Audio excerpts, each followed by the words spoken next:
4,000 pounds of airframe, 3,000 pounds of engine.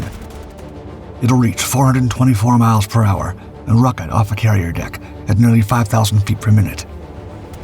By 1943, America is finally smashing its way across the Pacific. But there's still a problem no plane has solved. From the moment Japanese aircraft appear on radar to the moment they reach an American fleet, there are only minutes, sometimes less. And the plane that saves a ship isn't the fastest or the best armed. It's the one that gets the highest first. The Grumman F8F Bearcat became America's answer to a very specific question. How much engine can you actually wrap around a pilot without killing him?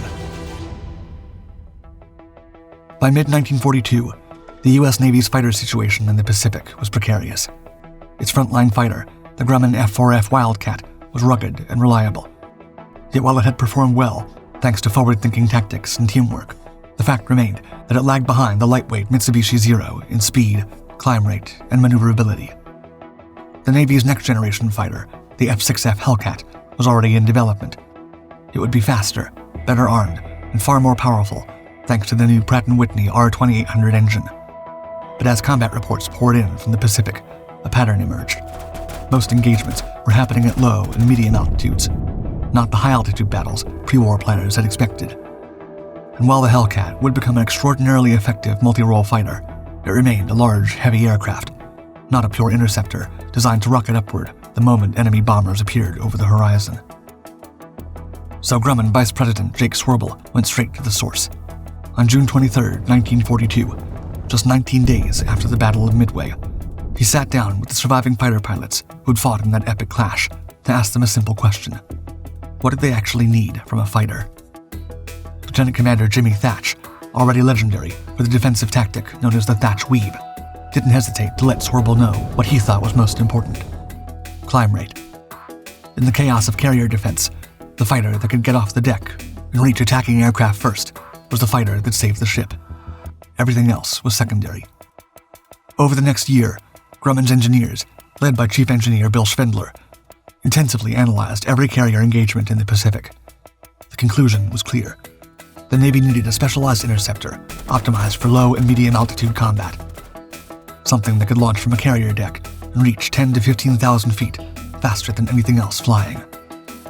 In July 1943, Leroy Grumman sent a memo to Chief Engineer Bill Schwindler outlining the basic parameters for an aircraft designated the G-58. Take the Hellcat's R-28 engine, the most powerful available, and wrap the smallest, lightest possible airframe around it.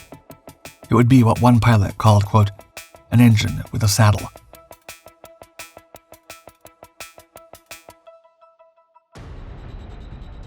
That November, the Navy gave Grumman a contract to produce 2 prototypes of the G-58. After receiving the official designation F8F1, it would soon be christened the Bearcat, the latest Grumman cat fighter. While the Bearcat would be more than 5 feet shorter than the Hellcat, with a 7-foot shorter wingspan, it would still feature its predecessor's use of flush riveting and spot welding with heavy-gauge aluminum, suitable for the brutal punishment of carrier operations. Yet unlike previous Navy fighters that were simply built strong, the Bearcat would be engineered with extreme precision. The team at Grumman became utterly obsessed with finding different ways to keep the design as simple and lightweight as possible. Not a single extra ounce would be tolerated. Finally, they dispensed with powered wing folding. Deck crews would fold the wings manually, using a pry bar and leverage. The tailhook wouldn't retract hydraulically. Handlers would lift it back into place after landing. The weight saving extended to armament. Just 4 50 caliber Browning machine guns, 2 in each wing. Against the lightly armored Japanese fighters, Grumman's engineers judged this adequate. In the cockpit, the designers took a similarly Spartan approach. The seat didn't adjust. Pilots would have to use cushions to position themselves. Worse still, there was no air conditioning. Pilots would sit behind an 18-cylinder furnace with their feet extremely close to the firewall and the engine's accessory section.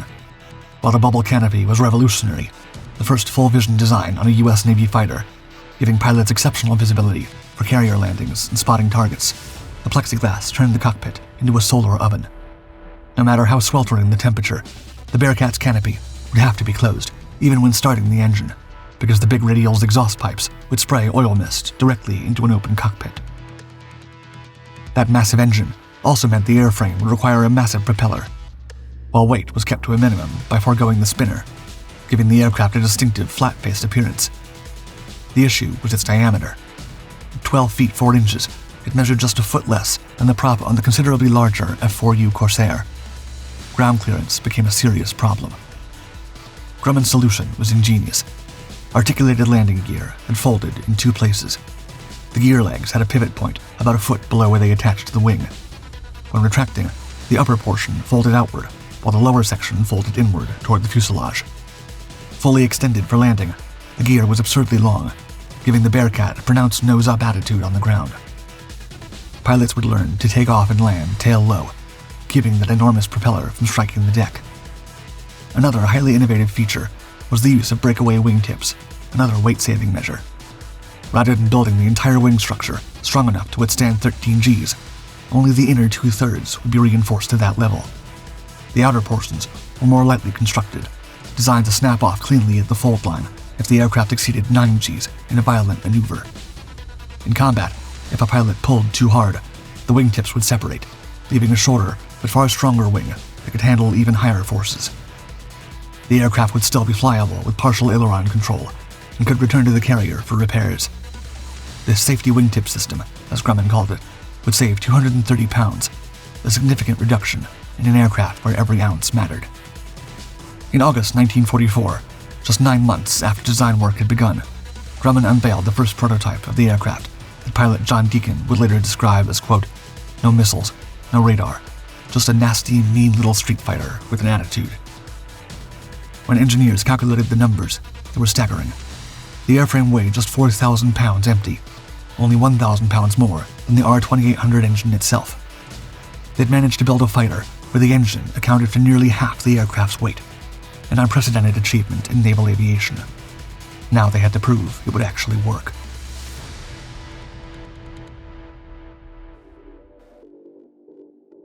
On August 21, 1944, test pilot Robert Hall lifted the prototype into the sky for its maiden flight. The results exceeded even Grumman's optimistic projections. The Bearcat climbed at 4,800 feet per minute and reached a blistering top speed of 424 miles per hour. Flight testing continued over the following weeks, but the Navy didn't need to wait for it to be completed to make a decision. By October, the prototype's performance had been so impressive that an order was placed for 2,023 production Bearcats. The following month, Grumman delivered the second prototype, which incorporated refinements, including a small dorsal fin, to improve directional stability, and by February 1945, the first production Bearcats began rolling off the assembly line. On May 21st, Fighting Squadron 19 became the first operational squadron to receive the new fighter. Yet as more aircraft reached the fleet and pilots began intensive training, one of the Bearcat's most cutting-edge features revealed itself to be a dangerous liability. In the field, where aircraft were repetitively stressed by carrier landings and wings were manufactured with slightly less precision than prototypes, the wingtips didn't always behave predictably. During a training flight, a pilot pulled into a high-speed maneuver at low altitude. One wingtip suddenly tore away. The asymmetric separation sent the Bearcat into a violent roll. The pilot had no time to react before the aircraft plunged into the water. Then it happened again. Another training flight, another asymmetric separation, another crash. To solve the problem, the Navy tried using explosive bolts, charges that would blow off the opposite wingtip if one separated, maintaining balance.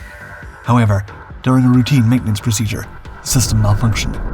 The explosive bolts detonated, claiming the life of a ground crewman. The Navy had seen enough. The safety wingtips were deemed more trouble than they were worth. From then on, production Bearcats would have their wings reinforced and made solid. The aircraft's G limit was reduced from 9 to 7.5 Gs. The 230 pounds of weight savings vanished, though the Bearcat remained extremely lightweight.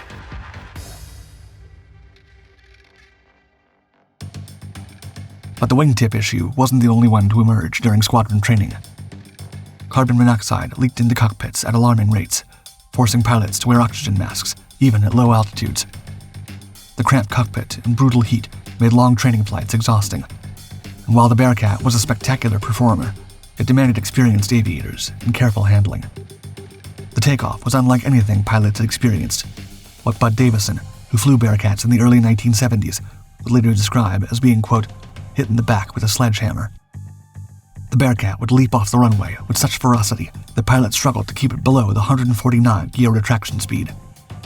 Climbing at what felt like a near vertical angle was the only way to avoid overspeeding, and even then, altitude accumulated at an astonishing rate. In the air, the controls were remarkably light and responsive, more like a nimble aerobatic aircraft than a combat fighter. Rolls were crisp and precise. The Bearcat felt stable, almost docile, but that docility was deceptive. The stall gave almost no warning, just a brief shudder before the wing dropped violently, and the nose twisted hard to the left. At low altitude, there would be no time for recovery. In Davison's words, quote, "It's an airplane that can lure you into a false sense of security." While the Bearcat's handling suggested a forgiving aircraft, it could be overstressed frighteningly easily, a lesson several pilots had already learned the hard way in training. One aviator later compared it with other carrier-based fighters, quote, "The Hellcat was a Buick, the Corsair a Cadillac, but the Bearcat was a Maserati." Like the Italian sports car, it was a razor-sharp, high-performance thoroughbred, built for speed and responsiveness, but it certainly had its wild side. By summer 1945, the F-19 and other squadrons were gradually getting to grips with their new aircraft and preparing for deployment to the Pacific. The war against Japan was entering what promised to be its bloodiest phase, and the Bearcat was ready to prove itself in battle. But it wasn't to be. In early August, as VF-19 raced across the Pacific toward the combat zone on board USS Langley, the news broke of the atomic bombings of Hiroshima and Nagasaki. Within days, Japan had surrendered. The Interceptor, designed specifically to defend carriers against Japanese attackers, would never face the enemy it was built to fight. The war's end triggered immediate contract cancellations. General Motors' order for 1,876 F-3M1 Bearcats was scrapped entirely. Grumman's contract was slashed from 2,023 aircraft to just 770. Production continued, but at a drastically reduced pace. But there was a bigger threat to the Bearcat's future on the horizon: the dawn of the Jet Age. In December 1945, the U.S. Army Air Force's 412th Fighter Group became the first American unit to receive the Lockheed P-80 Shooting Star, the nation's first operational fighter jet. The arrival of this new technology made even the most advanced U.S. aircraft of World War II suddenly seem obsolete. The following spring, the two aircraft went head-to-head. The Navy borrowed a P-80 from the Army Air Force and set up a mock dogfight against a Bearcat at Patuxent River in Maryland. The Bearcat pilot couldn't get a single shot. The P-80 literally ran rings around him, using its speed advantage to engage and disengage at will. The Bearcat, for all its impressive performance, was simply outclassed. Aviation historian Richard Hallion later wrote, quote, "That mock dogfight high over Patuxent River spelled the death of the piston-engine naval fighter. The chief of the Bureau of Aeronautics, down to the lowliest ensign in the most obscure fighter squadron, realized that the Navy had to develop carrier-based jet fighters in order to stay in the air combat business." Yet the Bearcat was not going anywhere just yet. On August 25, 1946, the Navy's elite flight demonstration squadron, the Blue Angels, converted to the Bearcat from the Hellcat. The team introduced their famous diamond formation, flying the compact fighters, thrilling crowds across the United States with dazzling displays of precision aerobatics. With its highly responsive controls and spectacular performance, it proved ideal for the role. 3 months later, in November 1946, an unmodified production F8F1 demonstrated exactly what Grumman's engineers had achieved. After a takeoff roll of just 115 feet, the Bearcat climbed to 10,000 feet in 94 seconds, a rate of 6,383 feet per minute. It was a stunning achievement that would stand as the piston engine record for a full decade, until finally broken by a jet fighter that still couldn't match the Bearcat's astonishingly short takeoff distance. Over the next 2 years, Grumman continued producing new variants. The F8F1B replaced the 50 caliber machine guns with 4 20mm cannons. The F8F1N night fighter was equipped with radar pods mounted under the wing. Then came the F8F2, which had a more powerful engine, taller tail, and revised cowling, and had its own night fighter and reconnaissance versions. By 1948, the various types of Bearcats were operated by 24 squadrons. But even as these improvised models entered service, the writing was on the wall. The Navy was already developing jet fighters like the McDonnell F-2H Banshee and Grumman's own F-9F Panther, which began entering frontline squadrons from 1948 and 49 respectively. effectively leaving the Bearcat out of a job. By the time the U.S. prepared to go to war again, in Korea in 1950, the Bearcat had missed its chance. It had arrived too late for one conflict and been superseded before the next one began. Even its role with the Blue Angels came to an abrupt end when the team's pilots were sent to Korea to fly different aircraft. However, the following year, a turn of events meant that the Bearcat would get to see combat after all, just not in the way anyone had ever imagined. In 1951, the United States provided France with nearly 200 surplus Bearcats as part of its support for its allies' efforts to crush the communist Viet Minh uprising in Indochina, as well as providing neighboring Thailand with several Bearcats of its own to help maintain a strong anti-communist presence in the region. But in Indochina, there was no need for interceptors. The Viet Minh had no air force to intercept. Instead, the French needed close air support aircraft capable of attacking ground targets. So the Bearcat became a mud mover. French pilots loaded onto the Bearcats with bombs and rockets and flew low-level strikes against Viet Minh supply lines, troop concentrations, and fortified positions. The very characteristics that made the Bearcat an excellent fighter, its agility, its powerful engine, its ability to operate from short strips, made it effective in this unexpected role. But ground attack was brutal work. Unlike air combat, where speed and climb rate offered escape routes, ground attack meant flying low and slow through concentrated anti-aircraft fire. The Bearcat's light armament and lack of armor, design choices made to save weight for an interceptor, became liabilities. French pilots took heavy losses. When France withdrew from Indochina in 1954, following the disaster at Dien Bien Phu, 28 surviving Bearcats were donated to South Vietnam. The Republic of Vietnam Air Force operated them from 1956 onward, continuing to use them in the ground attack role. As the conflict that would become the Vietnam War intensified, the Bearcats soldiered on until 1960, when they were finally replaced by Douglas A-1 Sky Raiders and North American T-28 Trojans, aircraft actually designed for close support. The Royal Thai Air Force retired its own Bearcats the same year. Not a single Bearcat ever performed the mission for which it had been created, air-to-air combat. The ultimate interceptor had become a bomber, and nobody would ever know what kind of fighter it might have been. Yet the Bearcat's retirement from military service opened an unexpected final chapter. In the growing world of unlimited air racing, surplus military fighters were often snapped up and modified for speed. But for years, only Corsairs appeared on the racing circuit. Bearcats weren't yet being released to civilian buyers. That changed in 1964 when 3 Bearcats showed up at the Reno air races. Slovak won with one of them in what would become the first chapter of the Bearcats' racing dominance. The aircraft that had been designed for climb rate and interception proved equally suited to racing: light, powerful, and fast. Darrell Greenemeyer took Slovak's winning Bearcat and began the first serious modifications of an unlimited racer. At a time when other competitors were simply flying warbirds with fresh paint and tuned engines, Greenemeyer was rebuilding his aircraft from the ground up. He clipped the wings, sealed the flaps, added a large propeller spinner to cover the Bearcat's flat face, and installed a tiny bubble canopy, originally from a Lockheed Neptune's patrol bomber searchlight fairing. In 1965, he fitted a more powerful version of the R-2800 engine, turning a 4-blade propeller from a Douglas A-1 Sky Raider. The result was devastating. Greenemeyer won Reno from 1965 through 69, then again in 1971. But he had become intrigued by something beyond racing, breaking the absolute piston engine speed record, set by a Messerschmitt ME-209B1 in 1939 at 469.22 miles per hour. In 1969, Greenemeyer's modified Bearcat raised that record to 482.462 miles per hour. That same year, Lyle Shelton discovered a severely damaged Bearcat that had been abandoned next to a runway in Indiana after a 1962 crash.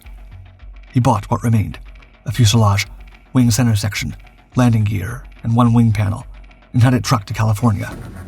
What Shelton rebuilt would become legendary.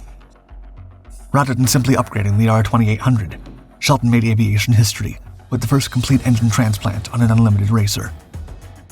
He installed a Wright R-3350 from a Douglas Sky Raider, the same engine that powered the much larger aircraft. Initially producing 2,700 horsepower with a 4-blade propeller from a DC-7, the engine was eventually tweaked to produce more than 4,000 horsepower. The aircraft, named Able Cat, first flew on September 13, 1969. In 1972, the aircraft set a time to climb record that still stands, 3,000 meters in 91.9 seconds, 6,426 feet per minute. Over the following decades, under the name Phoenix 1, and from 1980, Rare Bear, it would dominate Reno. On August 21, 1989, Rare Bear achieved what many thought impossible, 528.33 miles per hour over a 3-kilometer course, setting the absolute piston engine speed record. Overall, between 1973 and 2007, it won Reno 9 times in the hands of Shelton and later John Penny. Today, only a handful of Bearcats remain airworthy. In Austria, Red Bull's Flying Bulls Warbird display team operates one in gleaming Blue Angels livery. Several others fly in private hands across the U.S. Museums worldwide display preserved examples, allowing new generations to appreciate the aircraft's compact size and purposeful design. But perhaps the Bearcat's greatest legacy is the impact it had on those who flew it. Neil Armstrong flew Bearcats early in his naval career, long before entering history books as the first man on the moon. Years earlier, when asked about his favorite aircraft, from a lifetime of flying everything from experimental rocket planes to the lunar module, Armstrong didn't think twice about his answer: the Bearcat. British test pilot Captain Eric Brown, who flew more aircraft types than any other pilot in history, 487 different aircraft, compiled a list of his 20 favorites.